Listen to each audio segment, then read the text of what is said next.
आ गए हैं और कांग्रेस हार गई है इस चुनाव में। पर कुछ मैदानी इलाके ऐसे हैं जहां कांग्रेस का दबदबा था और वो राज्यसभा चुनाव में शायद उन मैदानी एरिया को लेकर अपना प्रोग्रेस करेंगे उसमें। आज हमारे साथ कांग्रेस के वरिष्ठ नेता हैं, तो हम उनसे बातचीत करना चाहेंगे। सर, मीडिया प्रभारी हैं, हम उनसे बातचीत कर राजीव महर्षि, हम उनसे बातचीत करना चाहेंगे। सर, जिस प्रकार से इस्तीफ़ा मांगे हैं प्रदेश के 5 प्रदेश के अध्यक्षों से, तो आप क्या बोलना चाहेंगे सर इस विषय में? देखिए, हमारी जो अभी जो परिणाम आए हैं चुनाव के, तो 5 राज्यों में जो है हमारी जो हार हुई है उस पर, क्योंकि अब आकलन भी बहुत आवश्यक है और किस तरीके से हम अपने संगठन को दुरुस्त करेंगे वो भी बहुत ज़्यादा ज़रूरी है। तो इस वजह से माननीय श्रीमती सोनिया गांधी जी, जो हमारी अध्यक्षा हैं अखिल भारतीय कांग्रेस कमेटी की, उन्होंने 5 राज्यों के जो अध्यक्ष हैं उनसे त्यागपत्र मांगा था। जो माननीय श्री गणेश गोदियाल जी, जो हमारे यहाँ निवर्तमान अध्यक्ष हैं, उनको उन्होंने वो इस्तीफ़ा सौंप दिया है। और मेरा ये मानना है कि वो इस्तीफ़ा सौंपने से पहले भी उन्होंने एक प्रेस कॉन्फ्रेंस के माध्यम से ये उन्होंने एक ऑफ़र भी दिया था कि मैं यदि मेरे से हाईकमान इस्तीफ़ा मांगेगी तो मैं सहर्ष और सहज तरीके से इस्तीफ़ा देने के लिए तैयार हूँ। और सर, आप लोगों की बैठक होने वाली है, तो आप इस बैठक के बारे में बताना चाहेंगे कि क्या है इस बैठक का मोटिव और क्या आप इसमें डिस्कस करेंगे? देखिए, जो चुनाव के परिणाम आए हैं उसके ऊपर एक बैठक होनी है, बहुत ज़रूरी है, आवश्यक है, क्योंकि चुनाव का परिणाम जो है वो 10 मार्च को आ गया था और अब लगभग 20-21 तारीख हो रही है।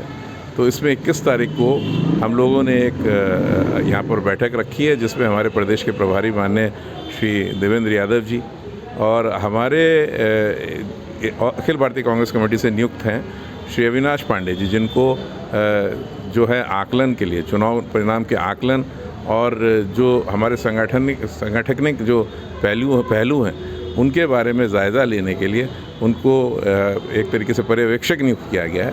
वो जो है इस बैठक को लेंगे और हमारे तमाम जो वरिष्ठ नेतागण हैं और हमारे विधायक हैं, जो जीते हुए विधायक हैं और जो हमारे प्रत्याशी थे, जो सफल नहीं हो पाए किन्हीं कारणों से, वो लोग सब इस बैठक में शामिल होंगे।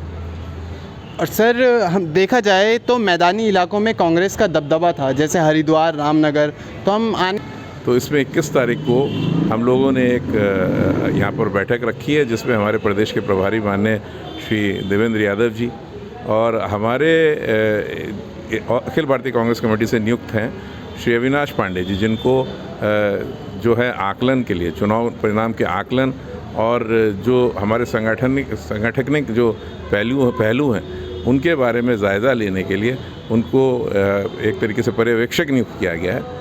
वो जो है इस बैठक को लेंगे और हमारे तमाम जो वरिष्ठ नेतागण हैं और हमारे विधायक हैं, जो जीते हुए विधायक हैं और जो हमारे प्रत्याशी थे, जो सफल नहीं हो पाए किन्हीं कारणों से, वो लोग सब इस बैठक में शामिल होंगे।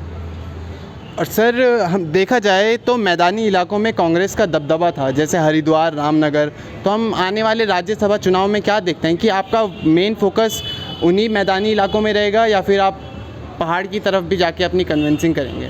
देखिए, हम पूरे उत्तराखंड में अपनी जो है अपना प्रचार करेंगे पूरे तरीके से। कांग्रेस पार्टी निश्चित तौर पर चुनाव हारी है, इसमें कोई शक नहीं है, लेकिन हम लोगों ने हिम्मत नहीं हारी। हम लोग पूरी हिम्मत के साथ डटे रहेंगे और तमाम जो हमारे लिए पूरा उत्तराखंड समान है, चाहे वो मैदानी क्षेत्र हो, चाहे वो पर्वतीय क्षेत्र हो, हमारे लिए पूरा समस्त क्षेत्र है वो एक समान है। और हमें सभी जहाँ जो जनता है पूरे प्रदेश की, उसके बीच में हम लोगों ने जागरूक रहना है और हमसे जो भी बन पड़ेगा कांग्रेस पार्टी से, वो हम जनता की हित के लिए, जनता की लड़ाई में हमेशा आगे रहेंगे। और सर, जिस प्रकार से भाजपा जीत गई है, भारी बहुमत के साथ जीत गई है, पर वो अभी भी अपने मुख्यमंत्री का चेहरा नहीं रिवील कर पाई है, तो आप इस विषय में क्या बोलना चाहेंगे? देखिए, ये तो अभी आने वाला वक्त ही बताएगा, हमारा कहना भी ठीक नहीं रहेगा, लेकिन मेरा ये मानना है कि भाजपा की जो ये सरकार बनेगी वो भारी असंतोष से घिरी रहेगी, क्योंकि वहाँ मुख्यमंत्री के बनने के जो दावेदार हैं और जो सपने देख रहे हैं, काफ़ी लोगों ने सपने सजे हुए हैं और तमाम जो नेतागण हैं मुख्यमंत्री बनना चाहते हैं। और ये तो युवा नेतृत्व की बात करते हैं भारतीय जनता पार्टी के। अब ये तो हमें नहीं पता वो युवा नेतृत्व कितना कारगर रहा, कितना नहीं रहा, क्योंकि वो स्वयं चुनाव हार गए।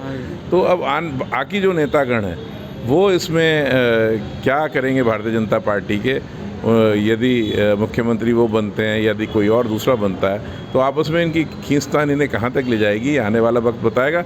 लेकिन मेरा ये मानना है कि भारी असंतोष से घिरी हुई सरकार रहेगी और घिरा हुआ संगठन रहेगा। सर, जैसे हम देख सकते हैं कि लास्ट चुनाव में भी जो हमारे मुख्यमंत्री का चेहरा था वो अपने ही क्षेत्र से हार। देखिए, हम पूरे उत्तराखंड में अपनी जो है अपना प्रचार करेंगे पूरे तरीके से। कांग्रेस पार्टी निश्चित तौर पर चुनाव हारी है, इसमें कोई शक नहीं है, लेकिन हम लोगों ने हिम्मत नहीं हारी। हम लोग पूरी हिम्मत के साथ डटे रहेंगे और तमाम जो हमारे लिए पूरा उत्तराखंड समान है, चाहे वो मैदानी क्षेत्र हो, चाहे वो पर्वतीय क्षेत्र हो, हमारे लिए पूरा समस्त क्षेत्र है वो एक समान है। और हमें सभी जहाँ जो जनता है पूरे प्रदेश की, उसके बीच में हम लोगों ने जागरूक रहना है और हमसे जो भी बन पड़ेगा कांग्रेस पार्टी से, वो हम जनता की हित के लिए, जनता की लड़ाई में हमेशा आगे रहेंगे। सर, जिस प्रकार से भाजपा जीत गई है, भारी बहुमत के साथ जीत गई है, पर वो अभी भी अपने मुख्यमंत्री का चेहरा नहीं रिवील कर पाई है, तो आप इस विषय में क्या बोलना चाहेंगे? देखिए, ये तो अभी आने वाला वक्त ही बताएगा, हमारा कहना भी ठीक नहीं रहेगा। लेकिन मेरा ये मानना है कि भाजपा की जो ये सरकार बनेगी वो भारी असंतोष से घिरी रहेगी, क्योंकि वहाँ मुख्यमंत्री के बनने के जो दावेदार हैं और जो सपने देख रहे हैं, काफ़ी लोगों ने सपने सजे हुए हैं और तमाम जो नेतागण हैं मुख्यमंत्री बनना चाहते हैं। और ये तो युवा नेतृत्व की बात करते हैं भारतीय जनता पार्टी के। अब ये तो हमें नहीं पता वो युवा नेतृत्व कितना कारगर रहा, कितना नहीं रहा, क्योंकि वो स्वयं चुनाव हार गए। तो अब बाकी जो नेतागण हैं वो इसमें क्या करेंगे भारतीय जनता पार्टी के, यदि मुख्यमंत्री वो बनते हैं, यदि कोई और दूसरा बनता है, तो आपस में इनकी खींचतान इन्हें कहाँ तक ले जाएगी आने वाला वक्त बताएगा।